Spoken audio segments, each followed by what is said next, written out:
Thank you, my dear man, you flatter me.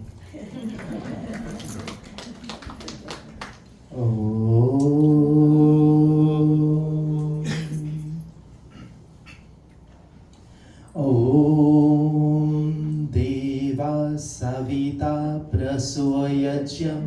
Prasuyajya Patim Bhagaya Divyo Gandharva Ketapu Ketana Punatu Vajaspati Vajana Swadatu. Please inspire me, O God, so I live my life as one of Yajnya.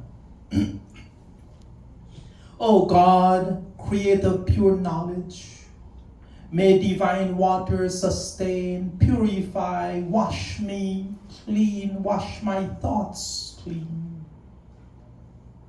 May I speak words that are swadatu, pleasant, full of loving and caring intentions. Help me sweeten the words I utter. My dear brothers, sisters, children, friends, children of one God, my fellow souls, namaste. Namaste.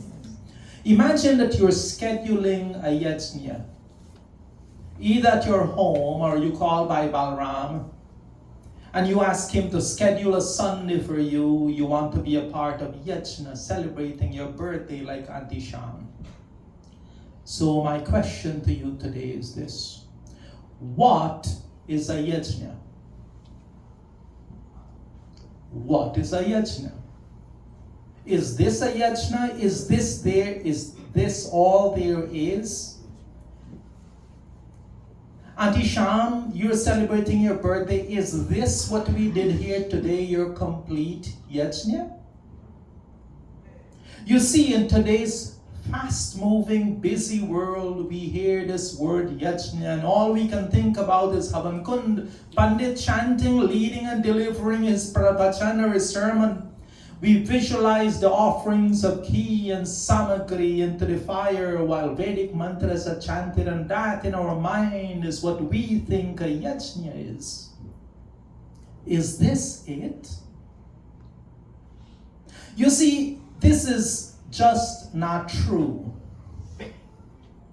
The image in your head is not wrong, it is just incomplete. A yajna is not just what happens when we sit for satsang, when we light agni and we make offerings into the fire. No. I want you to think seriously about this. A yajna truly begins the moment the intention was born within you. It begins when you reach out to your purohit, your pandit, or by Balram, and you say, I need your help in performing my yajna. That sacred spark, that initial resolve, that sankalpa, that is the first flame of your yajna. After that moment, every single action that follows becomes a part of your yajna. Choosing a place for your satsang, that's a part of your yajna. Gathering the ingredients and all the items you need, your yajna. Collecting, chopping wood, your yajna.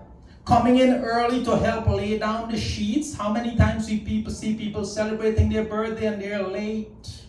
No, you're supposed to come here early, help to lay down the sheets, setting up the chairs, making the mandir into that which will embrace your audience.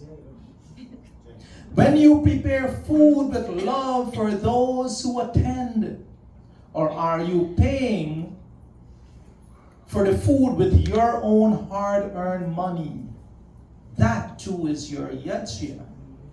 Giving gifts to elders and to those who do not have, most certainly that too is yajna. Remember, karma. Who gets reward for the actions performed? Who gets reward for the effort that is put in? The person who performs the action. Not the person who pays and the person who dictates and the person who has favors. No, the person who performs action receives the rewards of those actions. If you do not put in the action or put in the required effort, if you do not pay others, if somebody else does, pay them with your hard-earned money. If you do not do that, how do you expect to receive the rewards for effort you have not put in? That is not how karma works. You cannot expect that your work is done freely for you and still somehow you will reap the rewards of the fruits of someone else's hard work. So let's go through this list again.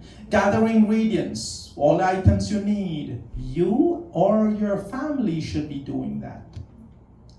Again, being here to prepare mandir. And we know how other people like to reach out. Oh, please cook this for me, do this for me, do that for me, all of that. No, no, no, no, no. If others do the work, if others put in their effort, they will get the rewards. They will get the blessings. If you put in the effort, you shall receive the blessings. Karma. You should be involved in cooking for others with your love, heart full of love. You should, if you can't cook and somebody else's cook, pay with your hard-earned money. Only then you get the karmic rewards for your yajnya. And as much as you can afford, give to the saints, give to the elders, give to others. Remember, it is all your yajnya. And who should be doing the most loving part, preparing the mohan bhog? You. If you don't know how, be a part of it. Let somebody show you how. This is the law of the universe. That which you give freely and selflessly to the universe come back to you multifold. You may forget this. Sometimes conveniently we forget. But our scriptures do not. Om apami vamapa vishva manahutim aparatim durvidatram aghayatah are deva dvesho asmad yuyotano runa sharma yachatat swastaye. Oh Deva, oh God, oh learned persons too. Help cure me of all my ills. Help me to eliminate a resistance in performing my personal yajnas. Cure me of the tendency of being selfish and stingy by not giving to others. Help make me unselfish. Free me from the desire to commit sins, being selfish and having bad thoughts. Mantra tells us this. All these beautiful prayers ask us to recognize our shortcomings and resolve them. But instead of learning and activating the teaching, we chant and we leave it all in the hands of God. We don't activate, we don't practice mantra in our lives. You see, the knife in the hands of a bad person is a weapon for intimidation and inflicting hurt and pain. But in the hands of a surgeon, that same knife is an invaluable instrument for saving the lives of people. The knife itself is neither murderous nor beneficial. How it is being used is what matters. How are we using this gift of mind and body? Sri Krishna in the Bhagavad Gita, Yajna arthat karmana anyatra loka ayam karma bandana tat artham karma kunteya mukta sangha samachara. Action, work must be done as a sacrifice, as a yajna, selflessly. We must see this is the way, this is our duty, should be our approach to our yajnas. Depending on our state of mind, it can be binding or elevating. The things you engage in can be freeing or addicting. Your choice. How do you approach those things? When you do work for the enjoyment of the senses and the gratification of our pride, it is the cause of bondage. But when we do work performed as a yajna, as a duty, it is freeing. It liberates us from this bond of illusion. So Sri Krishna said, O son of Kunti, perform your prescribed duty without being attached to the results of the actions. Do not be selfish, stingy, and greedy.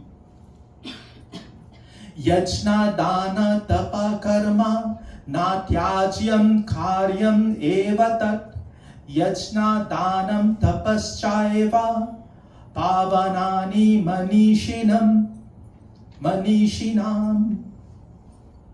Penance should never be abandoned.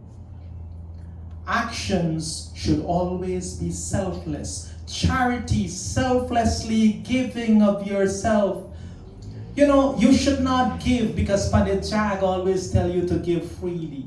You should give because selflessly it comes out of you, that feeling to give. It comes from you, not because you were told by somebody else to do that. Look, the currency of yajna is not money. It is effort. Put in the effort. That is your currency in yajna. Dedicated, selfless effort. If you ask someone else to prepare an offering for you and you give nothing in return, not your time, not your effort, not even your heartfelt gratitude, what you have done is outsource your punya karma. You've outsourced your merit. It is no longer yours. Because you see, karma is precise. The universe rewards the doer, not the director. The law of karma rewards the person who toils, not the person who delegates without offering. So if it is your yajna, it must be your sweat. It must be your sacrifice. It must be your generosity. Even if someone else contribute, pay them, bless them, honor them. Let them have their rightful reward. Let it be in a mode of true selfless sacrifice. This mantra from Rig Veda. Om ma pragama pato vayam ma yajnat indram sominha manta sturno arataya. After we acquire prosperity and benevolence in our life, may we never leave the noble path. May we never forget virtuous conduct and being charitable to others. And this mantra, Mogham anam vindate apracheta satyam bravimi vada itasya na aryamanam pashyati na sakhayam kavela kha bhavati kevaladi. Only this short-sighted and this stingy person who does not share his food, share his wealth, share his knowledge, that kind of hoarding of wealth caused the ruin of himself. It says, he who eats alone only eats sin. So we should share. We should not always have the handout and take and take and take and take. Now, I know this mandir is very generous. And even when there is no one sponsoring Sunday satsang, bringing food, lunch is always provided. I don't know if this happens here, but I hear a lot of complaints at other mandirs. They complain to me how before satsang is done, people go downstairs and they fill up their dishes and food to take home before anybody else have eaten. I want you to seriously think about this. Do you think that the person who does that, who selfishly packs food away, do you think that food is blessed? No, that food is not blessed. In fact, that is sinful behavior, because being selfish is sinful. It is greedy, it is uncaring, it is rude, it is selfish, not thinking if there will be enough for others as long as you can have. That food will not be blessed. In fact, for that person, that food will be like poison. Now, if everyone has eaten and Mandir says, and I know by Balaram come to me sometimes and say, you take food, there's enough, different story. That food now is like prasad, it is blessed. That's why you don't see me eating downstairs very often, because you know what, I'd rather be hungry and make sure everyone else have eaten, or take away for that matter. For me, it is not that important. So we must remember that this type of hoarded wealth, or food in this case, is like death to that selfish person. So what you give, you will receive. If someone else's give, they will receive, not you. You see, when you give fully, selflessly, something beautiful happens. You unlock the law, the divine law of reciprocity. What you give come back to you multifold. The universe is not watching your wallet, it is watching your willingness. That is what it's doing. If you give food to the hungry, peace and food will fill your home. If you give time to the sacred, time itself will serve you and you will get more of it. When you give love and respect to others, honor will return to you. And at the end of every mantra and every yajna we chant, Sarve Bhavantu Sukhina, may all be happy. Sarve Santu Niramaya, may we be free from illnesses. My fellow souls, this is not the closing. This is the summit, the highest of selfless thinking. The purpose of my yajna is not just to benefit me, but to uplift we. And when you perform yajna, do so with this prayer. And Tisham, in your mind, you should be thinking like this. May my full selfless effort in my yajna bless everyone else here. And when you perform your yajna selflessly like this, Agni smiles, the divine appears in all aspects of your life. But when you take and you are selfish with what you have, and you demand even more for your sin, you will not reap rewards, you will pay consequences. Divine will bless you and your family at home for a well-done yajna. The universe will return more money to you than the amount you give out to others. This is a proven fact. The more you give to others, the more the universe sends back to you. Nature will bless you for good health, for the doing, the actual effort you put in yourself, and will bless you with healthy food. You will live in peace, joy, unity, and smiles. So, let your entire life be a yajna. Every meal you cook for your family or your guests, make it a yajna. Every honest day's work, make it a selfless sacrifice. Every time you give without expectation, make it a yajna. Remember, your yajna began long before the fire in heaven Kund has been lit, and will continue long after the last mantras have been chanted. You see, my brothers, my sisters, when your entire life has become a yajna, the universe will make your life into a blessing. Not just for yourself, but for all of those around you. This is the truth. This is the way. Yanena danena tapasa. May your path shine through your sacrifice, your generosity, and your self-mastery or your discipline. Today I pray and I hope that no one has taken any offense or any in whatever I've said. But we must be aware of things we do. We must be aware of consequence in things we do. We must be aware how real karma is. And we must be aware of how accurate karma is. Karma rewards he who does, not he who directs. I thank all of you for being kind, patient, and attentive audience. And my dear Auntie Sham, happy birthday. May God continue to grant you that smile that you use to uplift all others around you. Your smile is contagious, and I hope it stays that way.